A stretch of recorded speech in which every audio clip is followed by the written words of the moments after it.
Our game changers this time are at the heart of the fourth industrial revolution, a very fast world in which disruptive technologies and trends such as Internet of Things and artificial intelligence are constantly changing the way we do things. It's another day in the field for Geoid Technologies staff, a company that is significantly altering the way things are done in surveying and mapping, agriculture, as well as setting the standards when it comes to drones regulation in Kenya. We have drones assuming our airspace, whether regulated drones or unregulated drones. The question that we should be asking ourselves, what are the consequences of having an unregulated drone in the same airspace where manned aircraft are flying? Okay? So that said, it means that if this drone is not regulated, if this pilot who is flying this unregulated drone is not aware of other airspace users, he is actually risking the lives of people. Okay? So to me, the aspect of regulation came in to be able to also guide, okay, the airspace users to appreciate that there are other people who are also using the same airspace, and it can pose a risk to these people. The Kenya Civil Aviation Regulations 2020 state that all drones must be registered and approved by the Kenya Civil Aviation Authority and that the operators must be licensed to fly commercially. An authorization letter from the Kenya Civil Aviation Authority is also required before flying.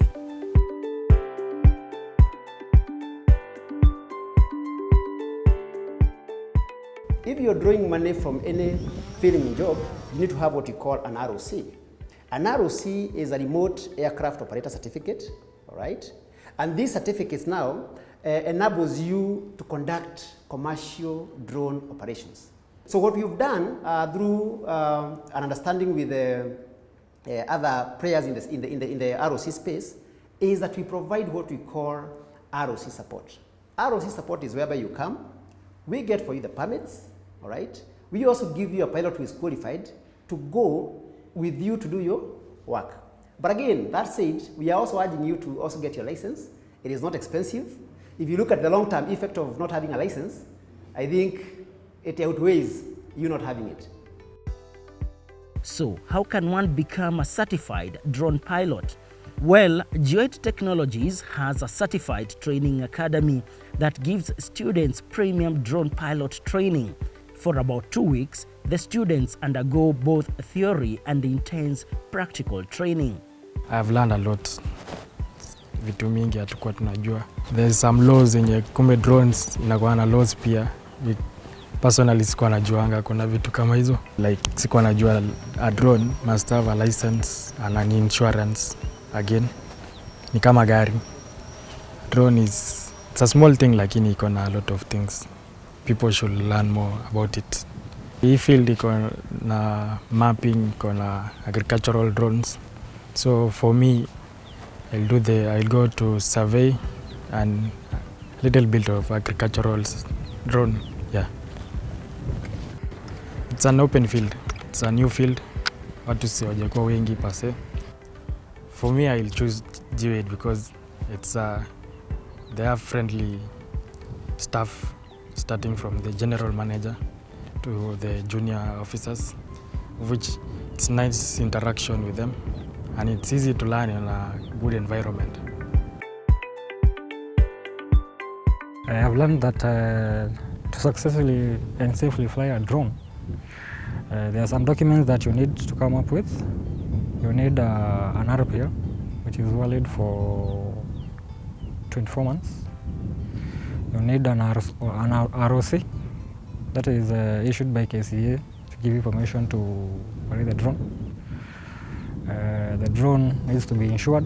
The drone has to be registered. Drone flying is interesting, but it is you need to do it safely, and that is why you need to have all the necessary training and the necessary documentation. From drone regulation and training to surveying and mapping, Geoid Technologies is a game changer in the front of surveying and mapping. Surveyor who used to use very rudimentary tools like arrows to be able to make measurements, chains which required you to be masculine to be able to carry and pull the chain along, are long gone. Okay? So technology is giving us a leverage whereby we are now able to employ robots in form of drones to be able to take the same measurements even in areas which a layman or a man cannot access. So drones are giving us a turnaround time in terms of collecting data that has never been heard of. If I was to map or to do a topographical map, if I was to map 100 acres using what we call the terrestrial technique, it will take me a minimum of 10 days, assuming this one surveyor will be doing 10 acres a day, which is quite a lot of work, all right? But when I deploy a drone, a survey-grade drone, the ones that you use for mapping, it will only take me 45 minutes to fly and cover the whole 100 acres, and also another 1 day to process and give output.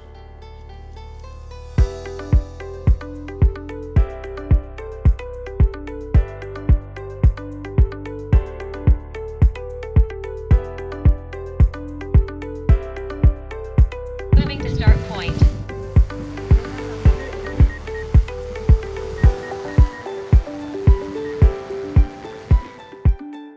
Grace Washeke, a geospatial engineer at Geoid Technologies, explains how the drone footage is processed in surveying and mapping. Processing is in two phases, the pre-processing and the post-processing. So during the pre-processing stage, you reconstruct the data to mean that if you are collecting images, you stitch the images to have one image. If you are collecting oblique images, you stitch them to get a 3D model. If you are using a LiDAR sensor, you get one point cloud. If you are doing agricultural mapping, you get one map showing you vegetation indices. So that is reconstruction. That is the first step of every processing of drone data. The second part is post-processing, where now you make sense of the pre-processed data. So again, you get to select the software to use depending on the data you have. So we are able to post-process the LiDAR data to get topographic information that is able to help engineers and architects in their design and in their planning. So basically, post-processing involves interpretation of the pre-processed data. If it was agricultural data, you share that with an agronomist to make sense of the vegetation indices, to be able to know which crops are healthy, which patches of the shamba are unhealthy, and things like that. Same to whether it was a 3D model, you are able to make measurements from the 3D model and know various insights from the data now after having reconstructed the data.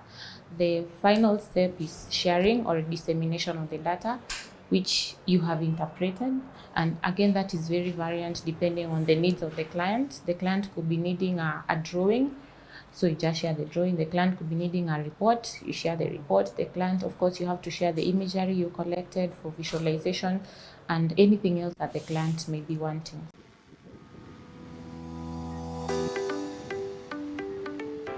Just like the other survey equipment, drones are a complementary data collection tool that are the most advanced in that spectrum. They are the most recent technological advancement in the survey sector. So they collect data very, very fast.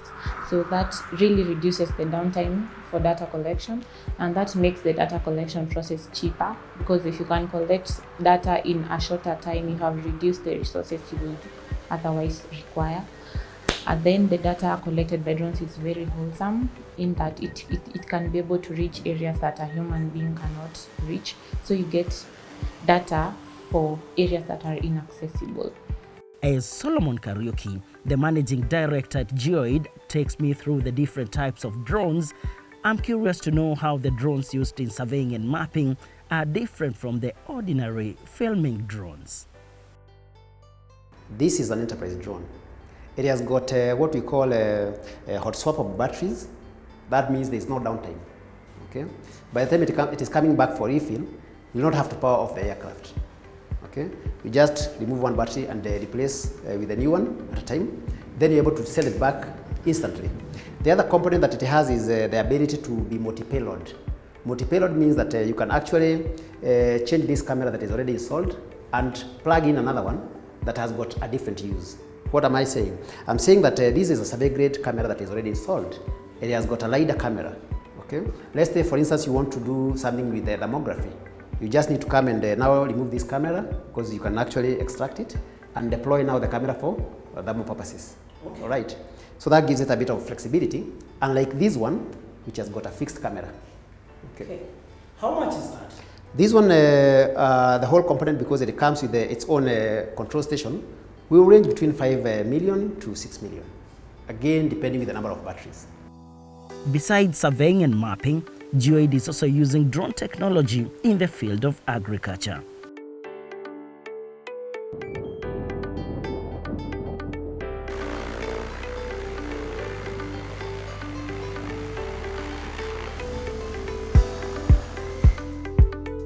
During the 6th Africa Agri Expo held in Nairobi, Geoid was one of the companies showcasing how agriculture in Kenya can be revolutionized with infusion of drone technology.